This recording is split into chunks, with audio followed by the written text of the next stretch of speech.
ዝና በስተመጨረሻ ተስፋ ቆረጠ። ከመድብል እጅ እንደማይወጣ አስረግጦ ነገረው። መድብልን እንግዲህ ማን እንደሆነ ዛሬ አሳምሮ ሲያውቀው ማንነቱን ሲዘረዝርለት ተስፋ ቆረጠ።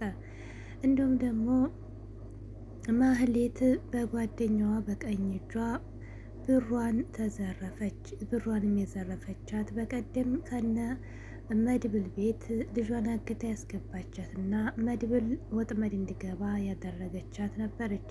አሁን ደግሞ በተራዋ 800,000 ብር ላኪልኝ ብላ ልጇን አሳልፋ ልትሰጣት ተስማምታ፣ ነገር ግን የድምፅ ቅጅ ስለያዘችባት እና መረጃ ስለያዘችባት መጀመሪያ ብሯን እንድትልክ አደረገቻት። በስተመጨረሻሽ የማህሌት መጨረሻ ምን ሆነ? አሰላሙ አለይኩም ወራህመቱላሂ ወበረካቱ። ውድና የተከበራችሁ ሰዎች እንዴት ናቸው? ከኔ ጋር ሁሉ ሰላም። በያላችሁ ሰላማችሁ ብዘት ይበል። ሰብስክራይብ ላይክ ያደርጋችሁ አበረታቱኝ፣ አይከፍልበትም። እንግዲህ ያ ጉረኛው ዝና በስተመጨረሻም ተስፋ መቁረጥ ወስኗል።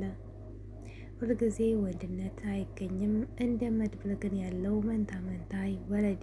ማህሌትም ዞሮባት ነበር። ማህሌትም እንግዲህ ካሁን በኋላ ከመድብል እጅ አትወጣም ብላ እንደፎከረችበት አሁንም ከመድብል እጅ እንደማይወጣ በእርግጠኝነት እያወቀ ነው።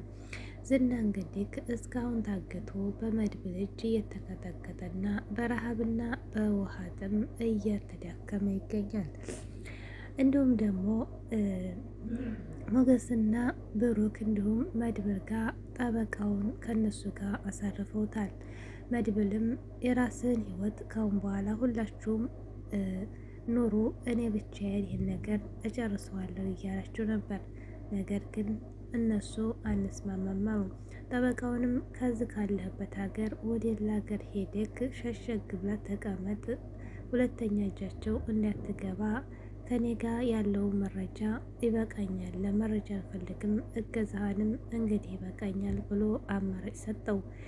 እንዲሁም ደግሞ ጠበቃውም ካሁን በኋላ የትም ሄድ እንዳትሉኝ ከእናንተ ጋር ተለይቼ አልሄድም በማለት መረጃ አብሮ እንዲያሰባስብና ዝናን እስከ መጨረሻው እሱም ቀመቀመቅ እንዲደሯቸው ካሌድንም አገዛውን እየቀጠለ ነው። እንግዲህ ካሌድ ከውጭ ሀገር ወደ አገር ቤት እየገባ ይገኛል። እሱም ደግሞ ዝናን መያዙን አያውቅም። የዝና ስልክ አልነሳ ሲለው በቴክስት ወደ አዲስ አበባ ዛሬ እገባለሁ ብሎ ቴክስት ያደርግለታል። ይህንንም ለነመድብል ዋና ጥቅም ነው።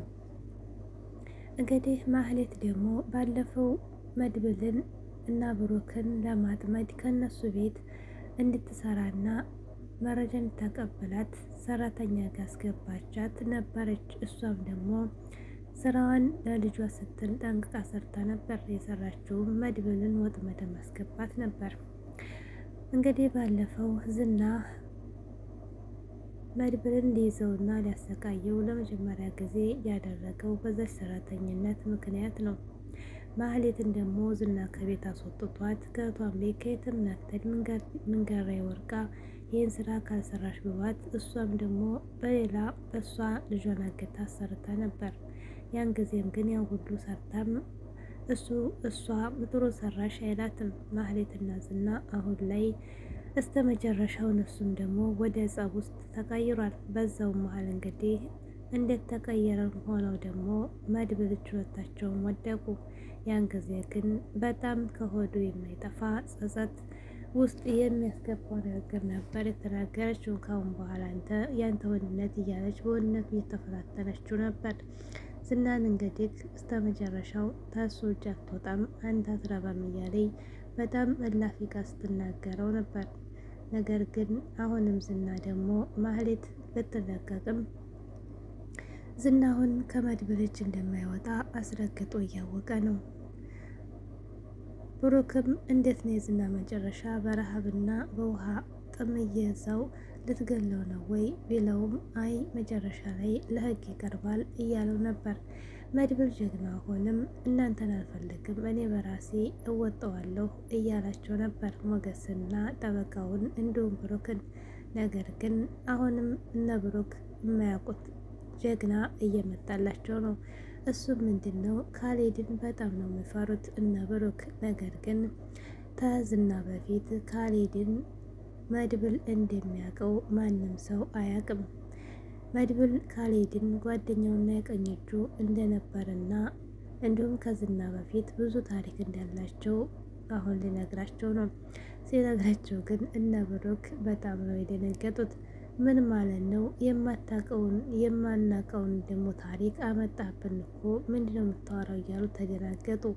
አዎ እናንተ አታውቁም፣ ማንም ሰው እንዲጨነቅ አልፈልግም። ለዛ ነው ያልነገርኳቸው እንጂ ከመድብል ጋር ከካሌድ ጋር እንዲህ ያለ ታሪክ አለን፣ የቀኝ እጁ ነበርኩ ብሎ እንዲሁም ያን ጊዜ ተጣልተው አይኑን እንዳወጣውና ጉዳት እንደደረሰበት ያለውን ነገር ነገራቸው።